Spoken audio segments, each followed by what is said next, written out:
Hi everyone, so today I'll be reviewing and ranking 5/6, I'll go on that later, romance novels or novels that have romance as some sort of focus on the story. More specifically, I'm going to take the books from Goodreads list that I found about romance, different types of subgenres of romance. Now, I've read romance novels before, and at least a couple of them before I started to plan this video, and I'm definitely not new to this genre. I've written some romance focused stories myself, and I've also been reading otome games or dating sims for a while, which are more or less essentially visual romance novels. But recently I wanted to start reading some slightly more popular ones, not the, I guess, obvious picks, because most of them I felt like I was bound to really hate them from the beginning, and I didn't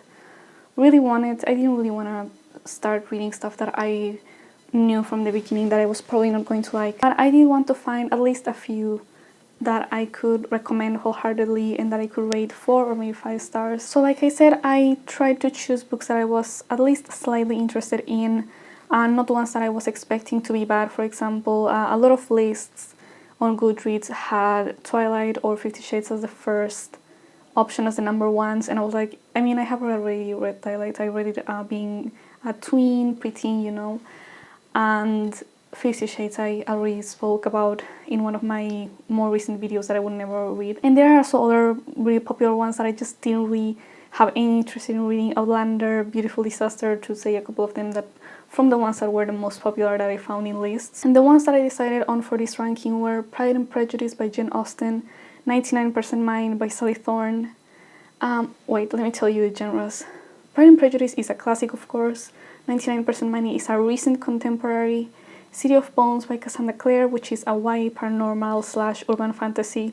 Darkfever by Karen Marie Moning, which is an adult paranormal. Eyes of Silver, Eyes of Gold by Ellen O'Connell, which is a western romance and it also doubles as a historical romance. And Kindred by Octavia Butler, which is a science fiction with a bit of romance. I felt kind of cheating on this one with this pick because this isn't really listed as a romance in its own page on Goodreads, but I did find it as the top spot on a list. And the novel does have some romance, I would say. It's a fairly important part of the story, and I did want to keep it as part of the ranking. But there was one book that I ended up taking off the ranking, and I'm going to mention that at the very end. But for now, let's talk about what I think about each of these books. So number 5, the last and lowest spot, goes by far to 99% Mine by Sally Thorne. I already made a full review of this.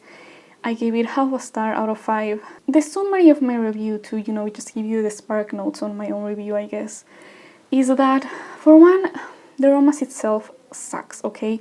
From the beginning, you can tell that the two characters already like each other, and so everything that is left for the story to do is to just keep them apart by having them fight about like really petty stuff that doesn't really get fixed or solved by discussion or anything, by conversations. They fight about something dumb and then they make up, but they don't really discuss it or try to fix their issues. So there's not really any progress in the story because it's not like they learn from the first fight and then fight about something different or something bigger or something more important. Like, it's nothing like that. They just keep kind of not exactly fighting, but just kind of having these fallouts in which they start being cold or ignoring each other or being cold towards each other for really dumb stuff, and just really forced conflict, which I hated. And just from having the worst romance, I would say, from this list, I think it deserves the lowest rating, but it also just happens to fail in all other aspects.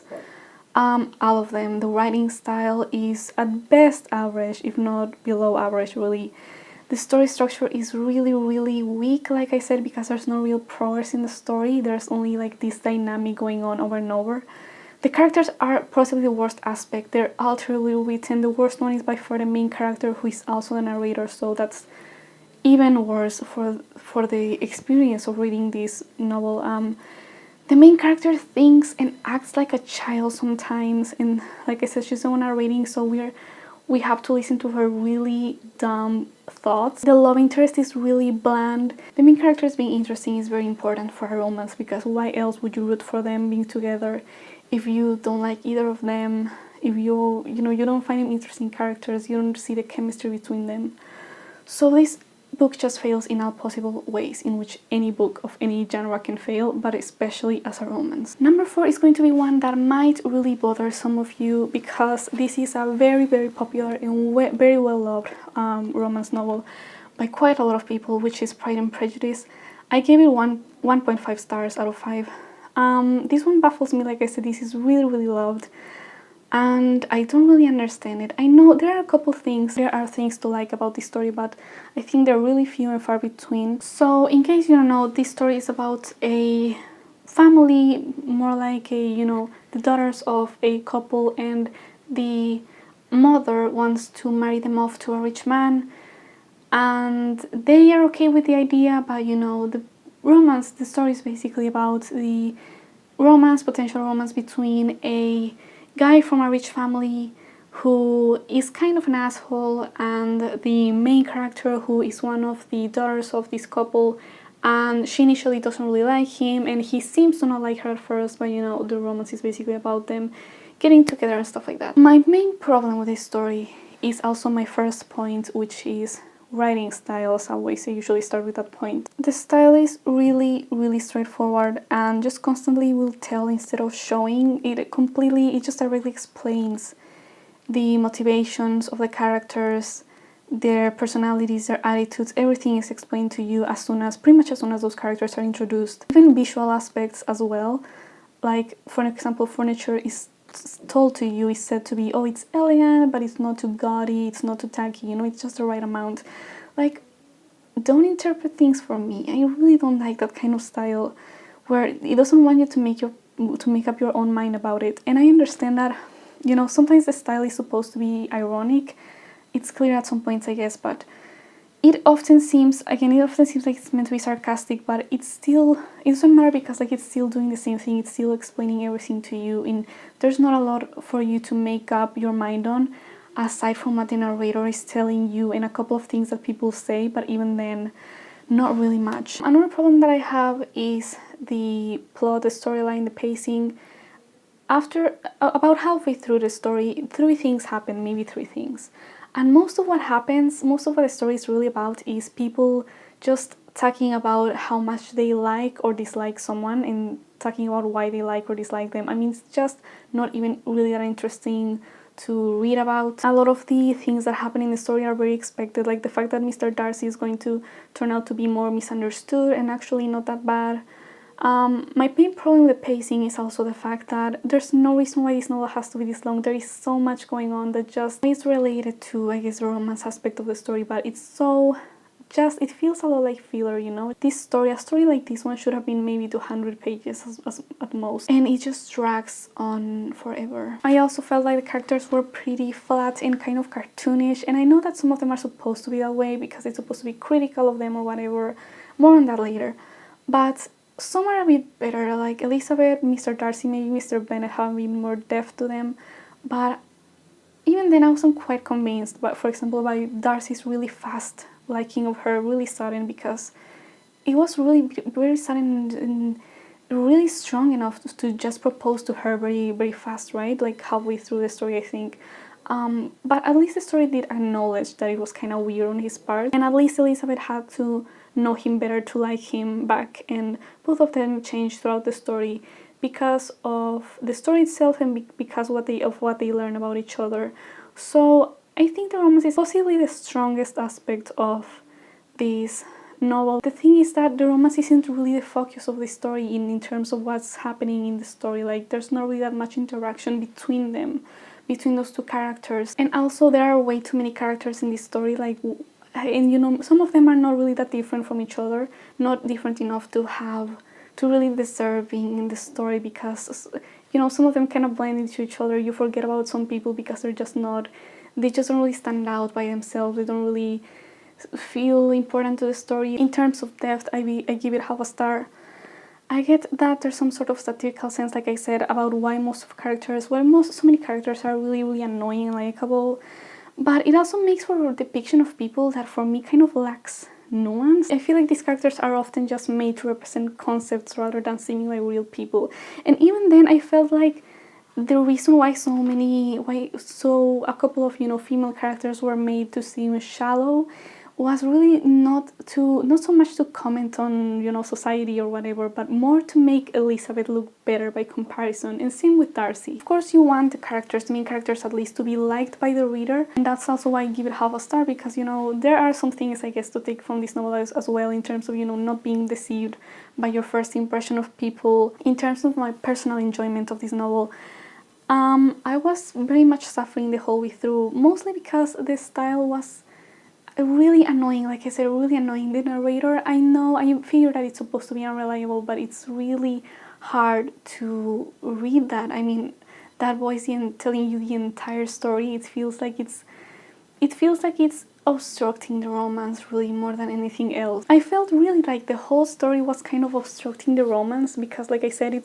the romance itself is possibly a better aspect of this novel, but everything else was almost like working against it. Because even in terms of the storyline or the pacing, they barely interacted at all before they started to fall in love with each other. In fact, the moment, this is somewhat of a spoiler I guess, but the moment when Elizabeth realized that she was in love with Darcy, he wasn't even there in that moment. She was just looking at his house, and by looking at, you know, his house, the interior of his house, and by listening to his maid talk about him, she realized that she was in love with him, which is kind of a strange choice in terms of writing for me. I definitely would have DNF'd this book if it wasn't part of this video. Number 3 is Darkfever by Karen Marie Moning. I found it on this list about adult paranormal romances or whatever, and it has like a very high spot, I think 2 or 3, and over 1,000, almost 2,000 people I think voted for this one. And it's really strange because these people lied. They lied to me and to everyone. They lied to all of us, because there is no romance in this story. There is a little bit of, I'm gonna go on that with a review, but it feels almost unfair to have it in this ranking. But I think that since it is listed as a romance in its own page on Goodreads, and it has been so highly voted, classifying it as a romance, I think it is fair to have it in this ranking, even though it doesn't really fit fully. So this story is about a woman, or a young woman I guess, who her sister dies and she was murdered, but she doesn't really know who did it. Apparently nobody knows who did it, and she travels to Ireland, which is where she was. Her sister was when she was murdered, and she tries to figure out who killed her. The story is basically about her getting to Ireland and realizing that there are supernatural beings that were probably behind her sister's murder. I don't think I'm giving away any important plot points with that one. I mean, it's, you know, pretty obvious from the beginning, but I'm gonna go on that. So I think I gave it 2.5 or 3 stars. So in terms of style, I gave it half a star. There are moments where the narrator and the main characters, they are the same person. The narrator is the main character. She sort of rambles about really uninteresting stuff that doesn't really matter. Sometimes about the stuff that she's wearing or the stuff that other people are wearing. And I mean, it's fine to mention what someone is wearing, especially if it does matter in the story, but 1, it doesn't matter in the story in this one, and 2, it's way too much detail on something like that. I know I've said this before, but I really don't like that style where the characters, where the narrator is constantly going on or describing things that don't matter to the story at all, or the characters, or really anything. And sometimes with the narration, another issue is that she sometimes tells you about things that are going to happen later on in the story, or she foreshadows, so to speak, things, except she doesn't really foreshadow them. She just kind of tells you, like, at this moment I had no idea that this would end up being so important to me. Like, why are you telling me these things? I was supposed to know them later on. I mean, what's the point? And there were some well-written lines, really, some moments of the writing that were funny too. So, you know, there's a lot of variation in sentence length. It doesn't read amateurish. It reads more like maybe there wasn't enough editing or enough polishing in the style, in the narration. The plot and the storyline, it bothers me that a lot of the story is actually is her still kind of denying that the paranormal is real. I find it's kind of frustrating when it comes to fantasy or paranormal stuff, that a character has to be convinced over and over that the paranormal is real, even though the evidence is right there. I mean, obviously people in real life would be skeptical of these kind of things, but the thing is that one, we don't really have that strong of an evidence of that in real life, and two, when it comes to fiction, it's so much more frustrating to read about these kind of things happening over and over when we as a reader already know what the truth is. Even halfway through the story, she's like, oh, maybe I'm crazy and all these fake things aren't even real. Like, no. But overall, I mean, it's a well-crafted story in terms of the pacing and the storyline. The middle section feels a little bit slow, but you know, aside from that, I think it's pretty good. Characters, not perfect, not that great. The main character is not really smart. I do find her pretty likable, because she's flawed. She's, you know, and she's definitely not like other girls thing. She's actually made to be kind of like a shallow blonde kind of girl, except she's not really that stereotype either. She's definitely, I mean, she's a blonde at least at the beginning of the story, but she has some depth to her. She has a motivation, she has things that she wants to achieve in the story, but most of the other characters are not that great. The love interest, if you will, I would say there's two really love interests going on. I was already sensing a love interest, a love triangle going on, but there are two pretty much, and both of them are not great. One of them is kind of an asshole, and he does things that aren't great to her, even in the context of the fantasy or whatever. He's just not great, a guy, you know. And the other guy who's like the love interest, the second love interest, is probably even worse. If you have read the story, you probably know what I mean, but his nature as a being, as a paranormal being, is kind of rapey, and it's kind of difficult. I don't really know how the story would, because this is the first one in a series, his first book in a series, and I don't know how this book is going to reconcile, how the series is going to reconcile that aspect with the fact that he is somewhat of a love interest for the main character. In terms of depth or world building, I do think the world building itself is pretty great. A lot of reviews actually recognize the world building as being pretty cool, because I'm not even someone who tends to like fantasy, but this is pretty cool because there's a lot of limitations for what the beings here can do, for what humans can do to them, and for what the main character can do against these paranormal beings. In terms of my enjoyment of the story, I give it half a star. It was kind of annoying, like I said, to get through it at some points. Especially that part where the main character was still like debating in her head whether or not everything was real.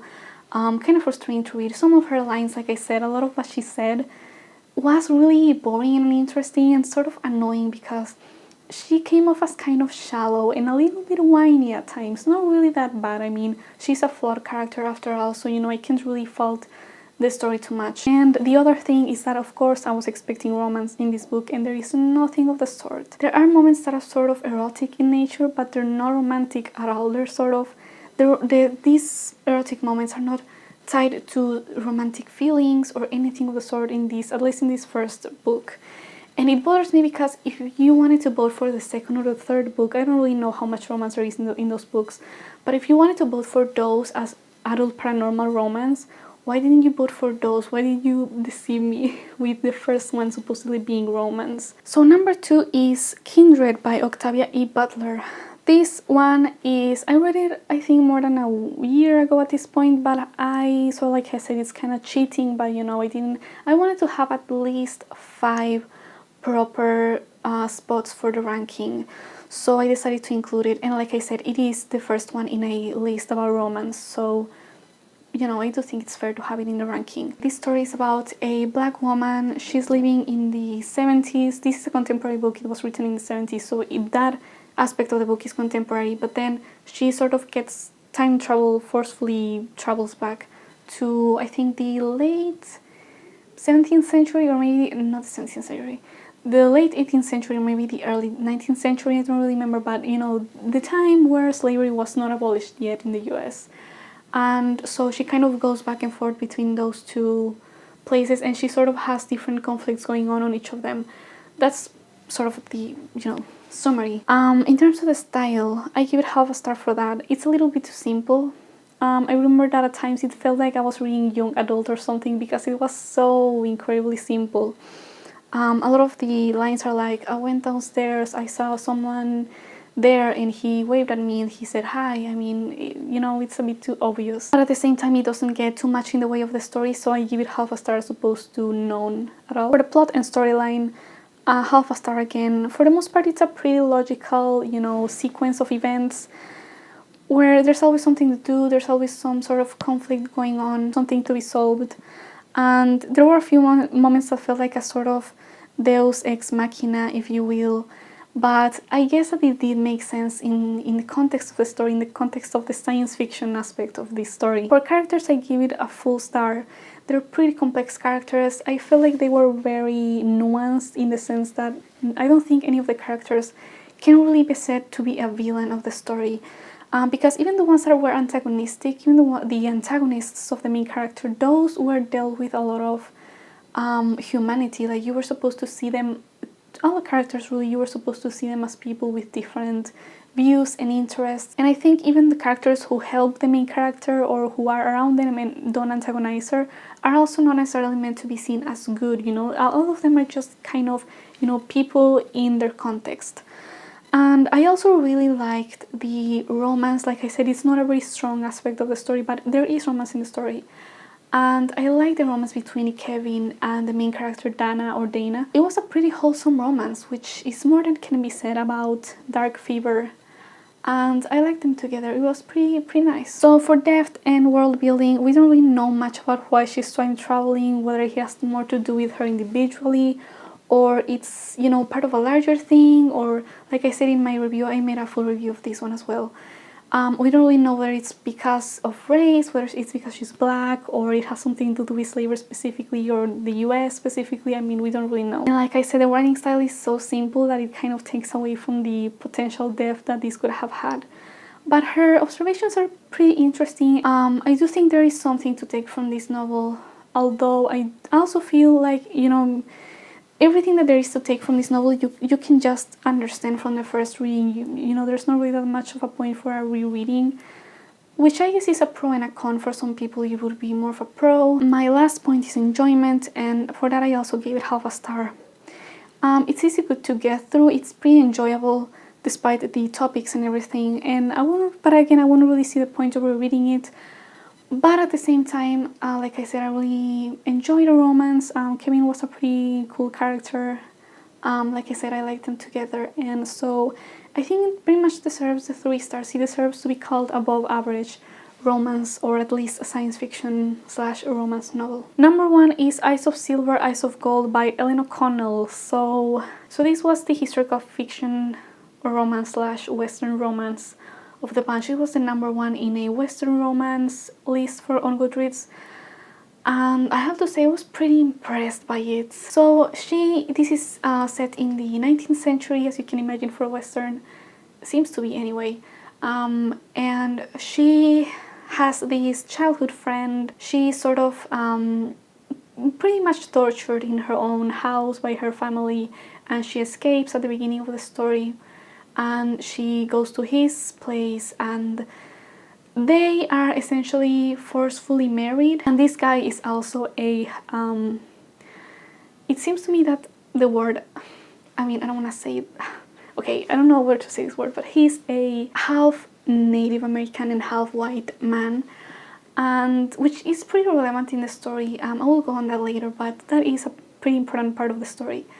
I seem to have a thing for interracial romance, don't I? Because the top 2 picks are clearly that, but you know, they just happen to be better stories as well. The story is about both of them, so they essentially learn to love each other. They kind of were already liking each other or attracted to each other at the beginning of the story, but the story is about them truly, you know, falling in love and being at peace with each other, if you will. I mean, it has some flaws. I mean, I give it 3 stars, so you know, it does have some flaws. But I was pretty okay with it. It's definitely one of the best romance novels that I have read, if not the best published romance story that I have read until now. So in terms of the writing style, I do have to say it's pretty generic. It tends to describe things blandly and sort of explains things to you instead of having them be understood or interpreted from things like gestures or dialogue or actions. At the same time though, just like in Kindred, it doesn't really get too much in the way of the story, so I'm not too mad about that, so it's half a star like I said. In terms of the plot or storyline, again, half a star. I don't really mind the fact that there's more or less no plot throughout a lot of this book, when it comes to a romance at least, because sometimes the story is the romance, and I think in this case it is sort of the case. There are some chapters that feel more like episodic and not really a part of the main conflict, but like I said, that's mostly fine for me for the kind of story that it is. But what I didn't like was the fact that a lot of interactions between the main character and the love interest are sort of glossed over, and a lot of their past interactions are just kind of mentioned or told to you like some sort of spark note summary, and it's like, but what's the, I mean, you should tell me the story, you know, you shouldn't tell me the summary of the story in your own novel, especially because the story is obviously about the romance, so that's what we're here for, you know, that's what we want. And looking back, I think my main problem with the storyline is probably the fact that the ending, not the very ending of the story, but near the ending, the way that the main conflict of the story ends is kind of forced. I mean, it seems a bit strange. One of the characters does something really out of character that kind of forces the main conflict to be over. But I wouldn't say that's a big issue, because that main conflict is still a pretty constant thread throughout the whole story. For characters, I give it half a star. I do have to say, this is possibly my favorite love interest among all of these stories. He's cute, he's very interesting, he's not really possessive or manipulative or really abusive, except for a couple of scenes that were kind of strange to me, and I feel like they could have been, edited out. The female lead is also not really passive or too bland, but like I said, both of them have moments that kind of make you go, Like, there is a point where he kind of blackmails her into taking off her clothes. And there's a point where she like mentions that she smacked him with a wooden spoon or something, and it's like, okay, like I get that it was the time or whatever, but like just edit that stuff out. It doesn't really make the story any more realistic or any more vivid or really any better, so you know, it's kind of unnecessary. Also, there's this issue that I found, and I wouldn't really mention it, I wouldn't really have thought about it much if I hadn't been reading other romance novels before or after this one, where the main character was a Native American man, and the love interest and the main character is a white woman, where it's very common for the narration, whether it's first or third person, to sometimes refer to the love interest as animal-like or primitive, or compare them to an animal. And this story is not really the worst example of that, it's possibly the tamest one. But I did realize that within the narration there were a couple of moments where the love interest was compared to a wolf, which is, for one, it feels sort of some sort of post-Twilight, like he wanting to make him symbolically a werewolf or something like that. I don't know. But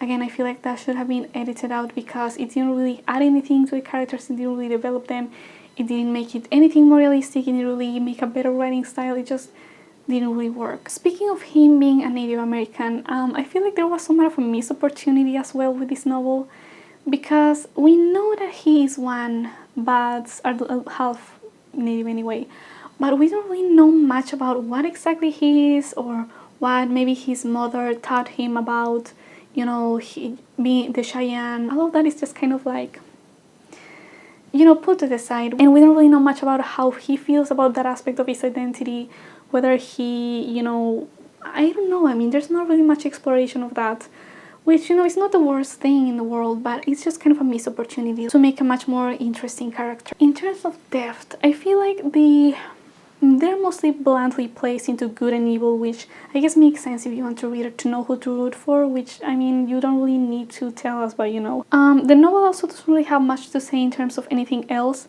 Like I said, his nativeness is kind of tangential to the story. Is that even how you pronounce the word tangential? But we don't know that much about the history of the town or how they have treated the Cheyenne before as a whole. Not like I need a historical lesson from a historical romance, but it would have been cooler to have it there, My personal enjoyment, I give it a full star. Aside from the flaws that I mentioned, I like reading this novel. I thought it was really cute. It was kind of thrilling and interesting in some parts. It does have, erotic moments and stuff. There was a lot of talk about horses, which is not something that I enjoyed a lot or anything. But I give it a full star because I feel like in other aspects of the story I was maybe a little too harsh or kind of reaching to find bad things about this novel. The main reason this is above Kindred is because this is a proper romance novel, and I feel like it would have been really, it was just being wrong to have the first spot be on a non-romance novel, on a novel that's not really marketed as a romance or not really listed as a romance anyway. I also enjoyed reading it a little bit more. It's a bit more lighthearted than Kindred. Now, to the last thing that I was going to talk about, which is the book that I took out of the ranking. That obviously being City of Bones by Cassandra Clare. I DNF'd it at about 30% because I found out something about this story that made it completely pointless to even have it in this romance ranking, which is somewhat of a spoiler, I guess. It's not really a spoiler, I would say, in my opinion, but you know, because it ends up not being important, which is even more frustrating, really. But apparently in this story, the main character and the main love interest are revealed to be related, to be brothers at the ending or near the ending of the story, which is not just bad for this rating, for the purposes of this ranking, but it's also like, what? I mean, what kind of choice for writing is that? I mean, if you want us to root for them as, you know, as romantic partners or whatever, and then you pull it out of your ass that like, oh, they're related to each other actually, like, what are you trying to do with that? What I found about Clare really gives me the idea that she has some sort of incest fetish, and that maybe she wanted the reader to agree with her in that aspect, if you will. She maybe wanted to force the reader to root for this couple and then be okay with the fact that they might have been related or something of the sort. I mean, I don't know. The thing is that eventually they are revealed to not really be related to each other, and I guess that should have been obvious from the beginning, because there was, I think that reveal thing came from the villain of the story, but I don't really know, man. Why have that in the story? Like, it seems to me either it's that thing about the incest fetish, like I said, or maybe it's because the author wanted to not have the romance really start well in that first book. Like, she wanted to keep them separate until the second book or something. And honestly, both things are really bad writing choices. So, but I want to tell you about what I thought of the story before I actually DNF'd it. The writing style is pretty bland. It's just kind of average, I guess. It has a very static style where things are described with detail, some degree of detail really, but people and gestures and actions aren't really described that much. So you kind of want to skip those descriptions of objects that don't really matter. And there were a couple of lines or metaphors that were really dumb, but the dialogue, guys, the dialogue, I mean, first of all, there's a lot of exposition through the dialogue, which often makes it seem really unnatural. And also there are the lines that this book subjected me to. There's this moment where a female character says, he's referring to the love interest of the main character. The main character asks why he's rude, or whether he's rude all the time or whatever. And she's like, he's rude to everyone. That's what makes him so damn sexy. And aside from the fact that that line is completely ridiculous, I mean, nobody says that. Nobody even thinks that. I mean, that's not really what anyone would really feel about anyone. Like, for the plot and storyline, I tentatively give it a full star just because I didn't finish reading it, you know, just to give it the benefit of the doubt. I guess it's okay anyway.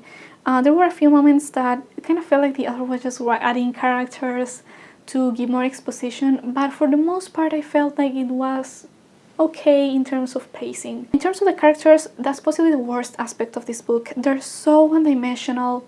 The minor ones and the main ones, everyone. Jace is something that bothers me because he's the bad guy that plays the piano. Like I said, in those otome games that I have played or read, there's always, whenever you play with a guy that's sort of like said to be sort of difficult or kind of an asshole or whatever, there's this moment where he's like playing an instrument, and that's when you realize that he actually is maybe not that bad and maybe he has some depth. And it's like, no, playing an instrument doesn't give you depth. And Jace definitely doesn't have anything, or at least in what I read, he definitely doesn't seem to have any real depth aside from, or any real personality aside from just being rude, you know. And Clary also doesn't have much of a personality or like interests or, you know, strong hobbies. It also does the thing that I hate, which is when every female character is presented as some sort of competition for the love interest of the main character. At some point, the narrator talks about these girls with fake tans and pink mule, and they're looking at Jace, you know, the love interest, they're looking at him. And there is another character who is a sort of supporting character, but she's presented to be somewhat of a rival for Jace. She's the main, not the main, she's the same person who gave us that line of like, he's sexy because he's rude or something. Lord Almighty. And she's clearly presented as a rival for his love from the beginning, because I think she and Jace live together, and obviously she's kind of attracted to him, at least a little bit. For world building, I felt like the exposition kind of killed some aspects of it, because I didn't find the world, the fantasy world, to be that interesting. I didn't really know what stakes there really were from the character. At least from what I read, I didn't really know what was at stake, aside from, you know, maybe seeing or maybe not seeing her mother again. But it's kind of clear that she's not going to see the mother for a while, because it's YA, so, you know, the parents kind of have to be at least a little bit away from that. In terms of my personal enjoyment, I gave it no star, because this was causing such a reading slump with me, which is why I DNF'd it. In fact, this book is pretty much the main reason why I took so long to finish, or to film and finish this video, because I wanted to finish reading this book, but I was like, I really don't want to read it. Like, I just don't really want to pick it up and keep reading it, you know, like I just didn't find it that interesting. So I decided to just, you know, DNF it and move on with my life. So that is the story. Those are the 6/5 books in my ranking. By the way, I will continue making more music related videos and more fashion related videos in the near future. But I did have a lot of book related video ideas for in the last days. So I hope you enjoyed this video, and I will see you in the next one.